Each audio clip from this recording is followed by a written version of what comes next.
มาสุงค่ะพ่อแม่พี่น้องได้ก็ฮักกูก็กูคนค่ะมาสุงค่ะพ่อเผอคือมี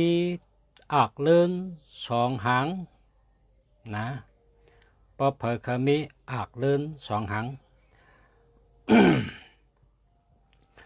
อากเลื่อนสองหางอันว่านั้นเนื้อภายตัวนับเขาเป็นสลัดตัวนับใน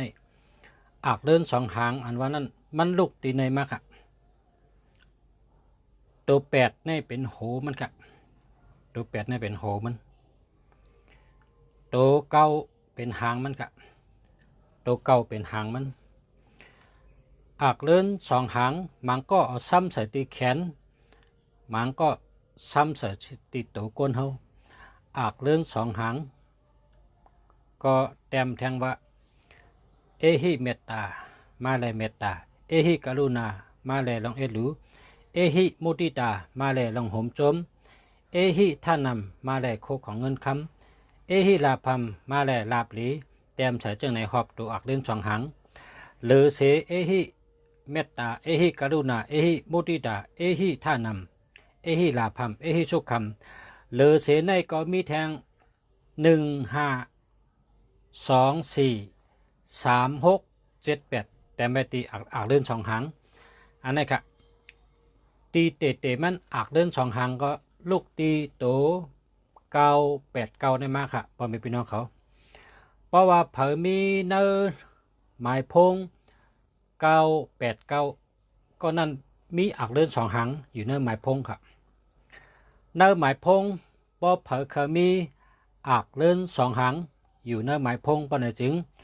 กว่าซื้อ9 8 9เจอไว้เนื้อหมายพงลีกูเมียวลีกูลองลีกูเมียวเมียวลีกูลองลองผายเมตตาก็ลีผายเงินคำก็ลีผายอำนาจบารมีก็มีลองลี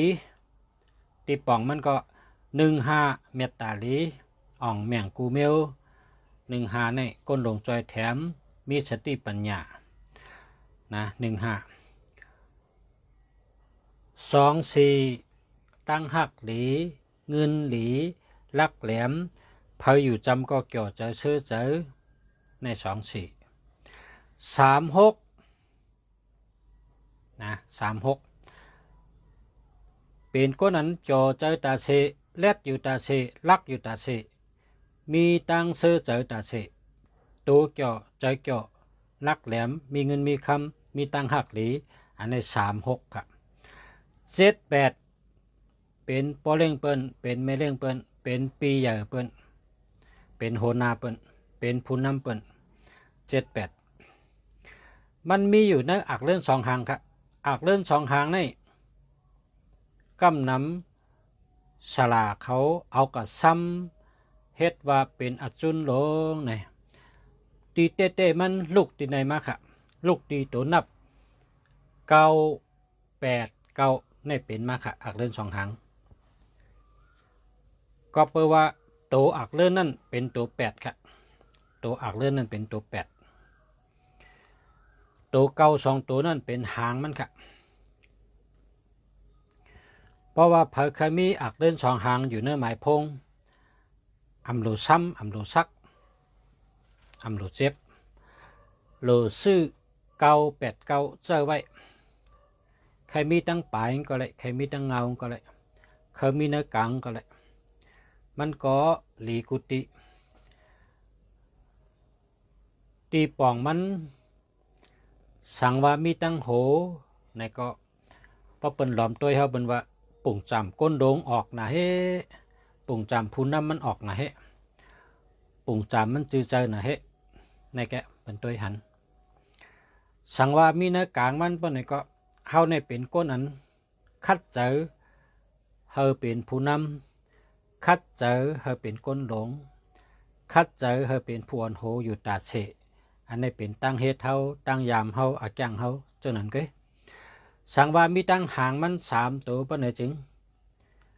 เป็นก้นตั้งยังอันก็เยอะตั้งเฮ็ดตั้งสั่งก็เยอะอาจามตั้งบนก็เยอะเจอก็เยอะ เข้าถึงพระเมียดตาราเมียดสังฆาเมียดเข้าถึงเจ้าทอดเจ้าเมียดเข้าถึงได้ก้นต่างวันต่างเมืองเข้าถึงได้เมียวทอดเมียวเมียดตั้งหลายที่ป่องมันก็ป่องจะไหนก็บอกว่าเขามาแจกเป็น3ตีตอนที่1เปิ้นก็ว่าก็โหมันตอนที่2เปิ้นก็ว่าโหเจอมันตอนที่3เปิ้นก็ว่าขามันมือมันเป็นวันนั้นแกหมายนับอยู่ในหมายพงเขาค่ะอัมบาเตมี10ตัวอัมบาเตมี11ตัวก็ตีป่องมันเป็นอันเดียวกันค่ะสังว่าพอมีพี่น้องเขามีอักเลื่อน2หางอยู่ในหมายพงปะไหนกว่าซื้อจังไหนค่ะในเป็นอักเลื่อน2หางอันเป็นว่าเมตตาหลีตั้งหักหลีอจุนหลีมีเงินมีคำมีอำนาจมีปารมีอันเป็นว่านั้นเป็นในค่ะตัวนับ9 8 9อันไหนค่ะตัว9บอกว่าหางตัว8บอกว่าโหนะครับต้องไว้พอมีพี่น้องเขาต้องดีๆนะเพราะว่าตัวหางนี่เป็นตัว9ค่ะนะตัวโหงนี่เป็นตัว8ตั้ง9ในโลได้อยู่จับกันตาเสกนะเพราะว่ามี8หลายๆในก็เป็นว่ามีก็โหงหลายๆก็นะมันมีหางมันเตรียมทนพอมีเก่าหลายๆก็มีหางกันนะเหมือนหางงูนั่นนะหางเพชรเล็ดๆประดันหางงูหางหมาหางจอนเก่าหลายๆก็หางเพชรเล็ดหางเพชรหย่องหางเพชรยอกประดันหางหมาโป้งนั่นพวกเก่าหลายๆก็เก่าหลายๆในก็ไปเตรียมโทน8หลายๆในก็มันเตรียมโทน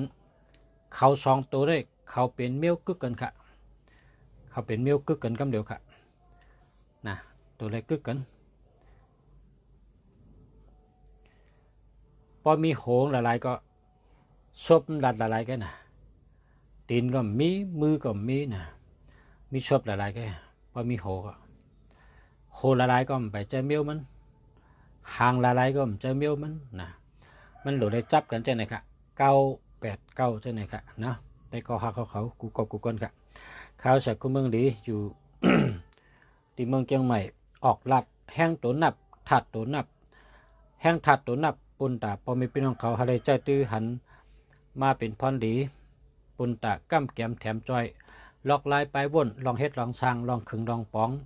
ตาพระวาจาดปานขึ้นใหญ่มาสูงนั้นปอหู้ตีป่องตัวนับเอามาใจตื้อเลยกูตีค่ะเตเฮ็ดพลาเตเฮ็ดโคซองเตเฮ็ดกูเมียวเอาตัวนับอันดีหลีมาแตกเอาตั้งสูงมันตั้งกว้างมันใจตื้อมาเป็นเริงลองอันก้ำแก้มแถมจอยปุ่นตาพระว่าเฮาแต่ขึ้นใหญ่มาสูงก้ำแก้มแถมจอยลอกลายปุ่นตาป้ายหมากมีเฮาขึ้นใหญ่มาสูงเฮ็ดเธอดีเสออนต้นเสเก่านะอยู่ที่เฮาคู่ที่ป่องมันก็ตัวนับมีกุฏิค่ะมาสูงค่าเขาจากคู่เมืองดีเชียงใหม่หมายพงค่า088 789 6916ค่ะ088 789 6916ค่ะเนาะหมายพงค่า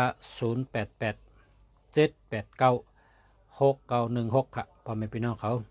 ผู้เราเคยถามมาลองจังหือกับสืบมาลองจังหือต้องถามลองจังหือกับไก่ลุยเหล็กไหลไตอำนั้นก็ลองสลาไตอำนั้นก็ลองแห้งถัดตัวนับลองถัดแห้งตัวนับแห้งถัดตัวนับตีป่องมันลองมันหลีจังหือหลีปุ่นตาเผอ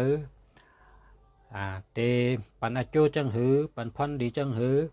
พรให้จังหือสังว่าหูตีป่องมันก็หลีเตะเนาะเพราะว่าอ่ำหูตีป่องมันในก็ต้องถามมาอะไรตีเขาจากกุเมืองดีเชียงใหม่ยินดีตอบรับปันพ่อแม่พี่น้องเขากูก็กูคนค่ะมาส่งค่ะ